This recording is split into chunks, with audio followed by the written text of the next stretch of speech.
तो अब हम स्टैटिक्स के ऊपर बात करते हैं।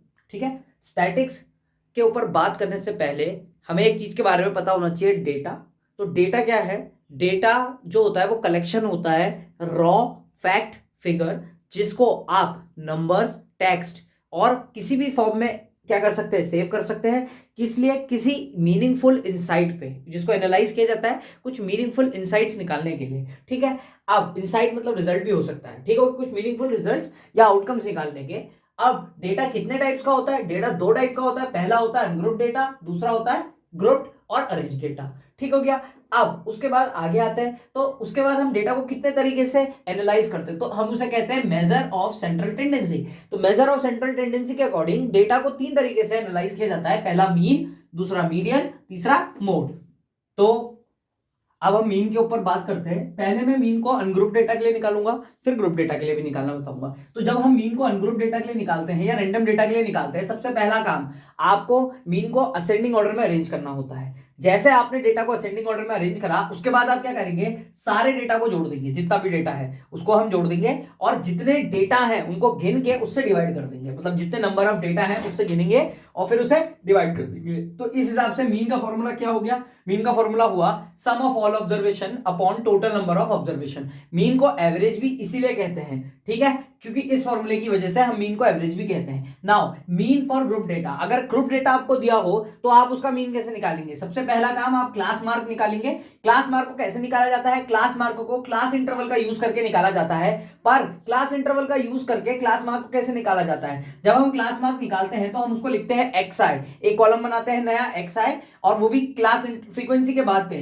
तो अब उसके बाद क्या करते हैं, उसमें जो क्लास इंटरवल की जो उस कॉलम की, पर्टिकुलर कॉलम की अपर लिमिट होती है और लोअर लिमिट होती है, उसको ऐड करते हैं और उसको 2 से डिवाइड करते हैं। ठीक है, तो इस तरीके से हम क्लास मार्क को जनरेट करते हैं। नाउ इसके बाद हम क्या करते हैं, एफ आई एक्स आई निकालते हैं। सेकंड स्टेप में एफ आई एक्स आई, यानी कि एफ आई को मल्टीप्लाई करते हैं एक्स आई वाले कॉलम से, जो कि हमारी क्लास मार्क आई है। ठीक है, जहां पर एफ हमारी क्या है, फ्रीक्वेंसी ये कॉलम है, और एक्स आई हमारा क्या है, क्लास मार्क है उस कॉलम का। उसके बाद आपने क्या करना है, उसके बाद आपने सिग्मा एफ आई एक्स आई और सिग्मा एफ आई निकालना है। सिग्मा का मतलब यह है कि आपको जितने एलिमेंट आपके कॉलम में है, जिस पर्टिकुलर पे सिग्मा लगा है या जिस चीज पे भी सिग्मा लगा है, उसके कॉलम में जितने भी एलिमेंट हैं उन सबको आपको ऐड करना है। ठीक है, टोटल सम निकालना है, उसका टोटल निकालना है। तो सिग्मा टोटल के लिए स्टैंड करता है। अब इसके इतना करने के बाद आप मीन कैसे निकालेंगे? आप मीन निकाल सकते हैं कि mean can be calculated as X bar, that is sigma F I X I upon sigma F आई।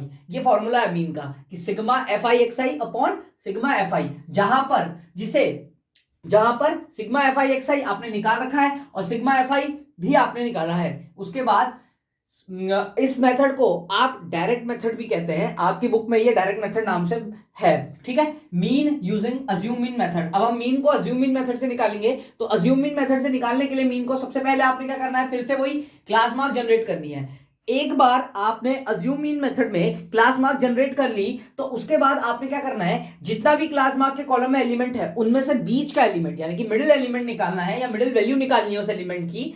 अब सुनिए, अगर इवन है तो 2 से डिवाइड कर दीजिए, जैसे माना 6 है, बीच वैल्यू 3 होगी। अगर ऑड है तो ये देखिए, जैसे माना 7 है तो 3 ऊपर 3 नीचे, उसके बिल्कुल बराबर डिस्ट्रीब्यूशन होने चाहिए, तो वो उसकी मिडिल वैल्यू होगी। ठीक है, तो मिडिल वैल्यू निकालने के बाद आपका मिडिल वैल्यू जो होगी पूरे इस ऑपरेशन के लिए क्या होगा, आपका मिडिल वैल्यू अज्यूम मीन होगी। हम उसे कैपिटल ए से डिनोट करेंगे और वो पूरे इस मेथड के लिए अज्यूम मीन का काम करेगी या आपके मीन का काम करेगी। ठीक है, अब उसके बाद क्या करेंगे, हम उससे क्या निकालेंगे, हम उससे डीआई निकालेंगे। तो डीआई कैसे निकाला जाता है? डीआई का फॉर्मूला है ए माइनस एक्स आई, यानी कि जहां पर ए आपका अज्यूम मीन है, एक्स आई आपकी क्लास मार्क है। उसके बाद आपने क्या कैलकुलेट करना है, एफ आई डी आई। जहां पे इससे पहले वाले मेथड में हमने F I X I calculate करा था, इस वाले में हम F I D I calculate करेंगे। इसके बाद आपको सिग्मा एफ आई डी आई और सिग्मा एफ आई निकालना है।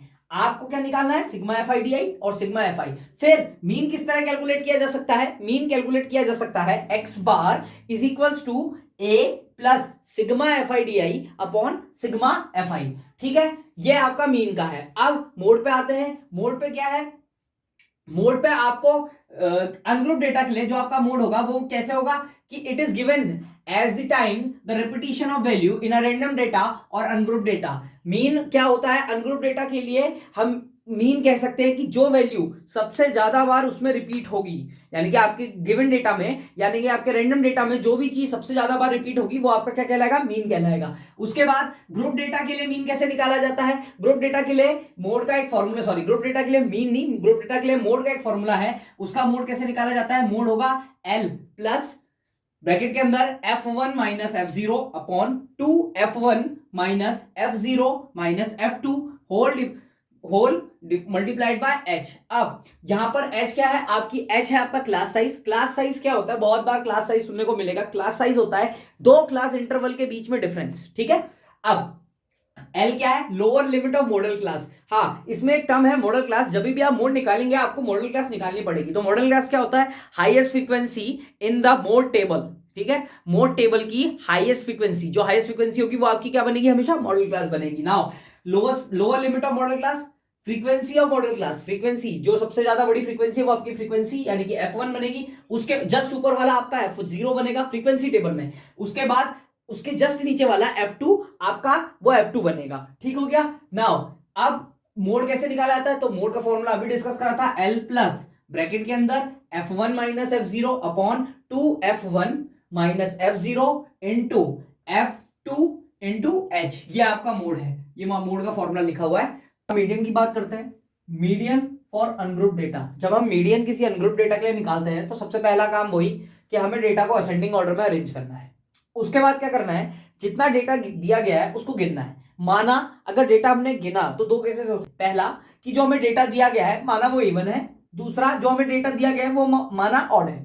अगर डेटा इवन है यानी कि n अगर इवन है तो उसका मीडियन किस तरह निकाला जा सकता है, उसका मीडियन इस तरह निकाला जा सकता है कि पहले उसे 2 से डिवाइड कर दो, फिर जो 2 से डिवाइड करके आया उसमें एक ऐड कर दो, ठीक है। तो वो दो क्वांटिटीज हो सकती है। कैसे, मानो अगर आपका डेटा 10 है और 10 एक इवन नंबर है, तो अगर मुझे उसका मीडियन निकालना है तो पहला होगा 10 डिवाइडेड बाई 2 यानी कि 5, दूसरा जो टर्म होगा वो होगा 10 डिवाइडेड बाई 2 प्लस 1 यानी कि 5 प्लस 1 6। तो मीडियन कितने इवेंट हो गए, 2 इवेंट हो गए, 5 और 6, ठीक है। अब 5 और 6 पे जो भी क्वांटिटी होगी मैं उनको बारी बारी लिखूंगा, यानी कि 5th क्वांटिटी और 6th क्वांटिटी, तो मैं दोनों को लिखूंगा और दोनों को ऐड करूंगा, फिर अपॉन 2 लिखूंगा, यानी कि उन दोनों का मैं एवरेज निकालूंगा। दो क्वांटिटी थी तो इसलिए अपॉन 2 करा, 3 होती साइमल्टेनियसली 3 लिखते हैं, n होती तो n लिखते हैं। नाउ अगर डेटा ऑड है, ठीक है, अगर ऑड है तो इसका मीडियन किस तरह निकाला जा सकता है, इसका मीडियन निकाला जा सकता है n प्लस 1 अपॉन 2, यानी कि जितनी क्वांटिटी है उसमें एक ऐड करेंगे अपॉन 2। माना अगर डेटा हमारा ऑड यानी कि 7 होता तो 7 प्लस 1 अपॉन 2 यानी कि 8 अपॉन 2 दैट इज 4। तो हमारा फोर्थ टर्म जो होता वो उस पूरी टर्म सीरीज का मीडियन होता। Now median of group data, अगर आपको डेटा ग्रुप्ड है, आपके पास टेबल है, आपको उसका मीडियन निकालना है तो उसके लिए फॉर्मूला है L plus n/2 minus CF upon F into H। तो where L is lower limit of median class, N is total number of observation, CF is cumulative frequency of the preceding class, ठीक है, और F is frequency of the median class, और H is class size. अब मैंने इस video में सिर्फ खाली फॉर्मूले ही डिस्कस किए थे, बाकी क्वेश्चंस मैं क्वेश्चंस वाली वीडियो में डिस्कस करूंगा या इंपॉर्टेंट क्वेश्चन वाली वीडियो में डिस्कस करूंगा। मैं सारे मेथड का एक एक क्वेश्चन पक्का करूंगा ताकि आप लोगों को ये फॉर्मूला यूज करना आ जाए और इसमें जो टर्मिनोलॉजीज हैं उनको कैसे यूज करना है आपको वो भी पता चल जाए।